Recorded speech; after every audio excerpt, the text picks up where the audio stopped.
Hello, আজকে একটা balloon pant, মানে এটা কার্গো বলা চলে, তলাটা ইলাস্টিক দেওয়া আর তার সাথে একটা ক্রপ টপ, এই দিয়ে রেডি হচ্ছে। স্ক্রিন ময়েশ্চারাইজার লাগানো হয়ে গেছে, বানানা পাউডার দিয়ে একটু সেট করে নিচ্ছি যাতে ঘাম না হয়।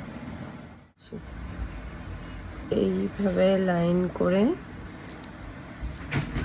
এবার এই স্পুলিটা দিয়ে আমি চোখে খুব একটা কিছু করার থাকে না, সেদিন আমি চোখের ওপরে এই হোয়াইট শ্যাডোটা দিই, তাতে চোখের ওপরটা একটু ড্রাই ড্রাই থাকে, প্লাস একটু হাইলাইটেড দেখতে লাগে, কিন্তু খুব একটা কিছু খারাপ বা বোল্ড লাগে না। ব্লু রঙের কাজল দিয়ে চোখের নিচে পরবো, প্রপার কাজলের মতো এরম হবে। পুরোটা কাজল পরেছি আর নিচ থেকে ওপরে শুধু আপার কর্নারটা ব্লু কাজল। মাস্কারা, ওপরে আর কোনো আইলাইনার পরবো না, শুধু ভালো করে মাস্কারা পরবো ডাবল লেয়ার।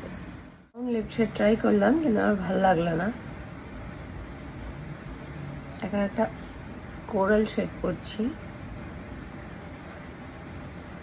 একটু পিঙ্ক টোনটা বেশি, ব্রাউনটা তুলিনি, ওটার উপরেই করছি।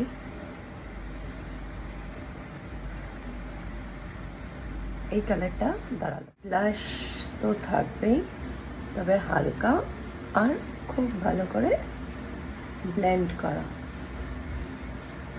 হোয়াইট সানগ্লাস, একটা হোয়াইট ওয়াচ, কানে একটা হোয়াইট স্টাডস, পায়ে একটা white boot. That's it, here I am ready to go. জানা বন্ধুরা কেমন লাগছে?